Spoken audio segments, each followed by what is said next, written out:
అనేకమైన దుర్మార్గాలు ఉన్నాయి, అనేకమైన సామాజిక చట్టాలు ఉన్నాయి.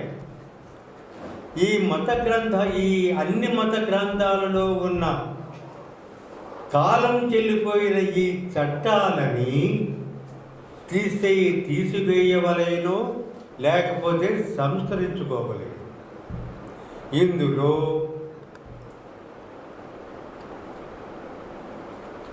మనుధర్మశాస్త్రంలో అస్పృశ్యత అనేది ఉంది. మనుధర్మశాస్త్రంలో ఉన్న అస్పృశ్యతని మనము దాన్ని తొలగించుకోవాలి. లేకపోతే నీకు మనుధర్మశాస్త్రం అవసరం లేకపోతే కాల్చి బూడిద చేసి పక్కన పెట్టు. ఎందుకు? ఆ మనుధర్మశాస్త్రం వల్ల నా చెల్లెలు నష్టపోతుంది, నా కూతురు నష్టపోతుంది, నా మనుమరాలు నష్టపోతుంది. ఆ మనుధర్మశాస్త్రం వల్ల స్త్రీలకు ఏం హక్కులు ఉన్నాయి మనుధర్మశాస్త్రంలో, అస్పృశ్యులకు ఏం హక్కులు ఉన్నాయి మనుధర్మశాస్త్రంలో. కాబట్టి ఆ మనుధర్మశాస్త్రం కాలం చెల్లింది కాబట్టి పక్కన పెట్టు.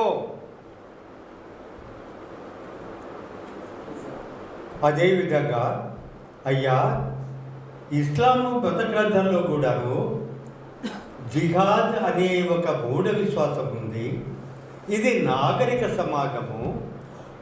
ఇంతకుముందు పలు మతాలు కలిగిన సమాజాలు చరిత్రలో లేవు.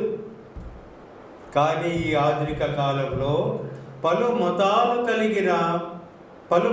కలిగిన సమాజాలు ఉన్నాయి. ఈ కాలంలో పలు మతాలు కలిగిన ఈ సమాజంలో జిహాద్ అనే ఒక దుర్మార్గం పనికి రాదు. ఇంతవరకు మాట్లాడిన చెప్పేది ఫేస్బుక్లో, ఇంతవరకు ఫేస్బుక్లో మాట్లాడిన ఒక్క లౌకికవాది అయినా సరే జిహాద్ని ఖండించినాడా? ఎందుకు జిహాద్ని మీరు ఖండించరు? లౌకికవాదులైనా సరే, మార్క్సిస్టులైనా సరే, కమ్యూనిస్టులైనా సరే, ఎవరైనా సరే,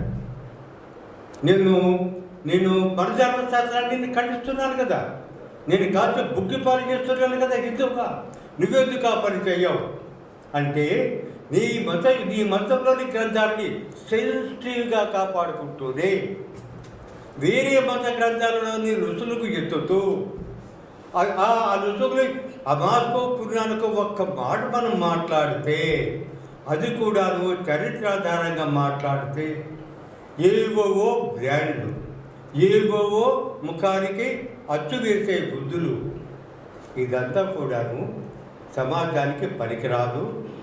నేను ఎప్పుడు కూడాను దళిత బహుజన పక్షపాతని, రాయలసీమ కార్యకర్తని, ఈ రెండు సామాజిక ఉద్యమాలని ప్యారలల్గా నేను పోషించేవాడిని. ఇంకా బండి నేరాడు సమర్థం కాకపోతే ఇంకా నేను ఏమీ చెప్పలేను.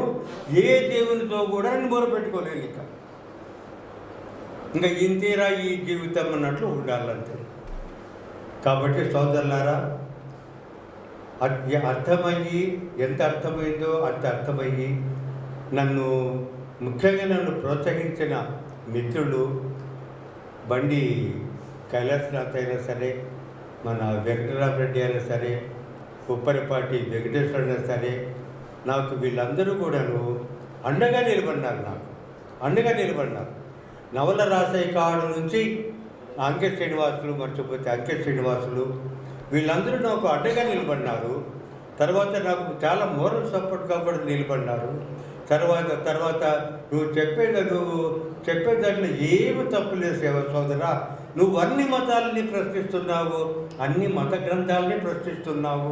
అన్ని మత గ్రంథాల్లోని ఆ మధ్యయుగాల నాటి క్రూరమైన చట్టాలు ఆ బైబిల్లో కానీ తీసేయండి, ఆ ఖురాన్లో కానీ తీసేయండి, ఆ మనుధర్మశాస్త్రంలో తీసేసేయండి. ఇది ఈ నాగరిక సమాజము, ఈ పలు మతాలు కలిగిన ఈ నాగరిక సమాజము కోరుకుంటూ ఉన్నది. దాని వైపుగా రాసిన నవలే కడపడి యుద్ధము అని అందరికీ మనవి చేస్తూ సెలవు తీసుకుంటూ ఉన్నాను. ఇంకా ఏవైనా ప్రశ్న జవాబులు ఏవైనా ఉంటే మీ సమ్ముఖానికి తెలియజేయగలిగిన వాడను. నమస్తే.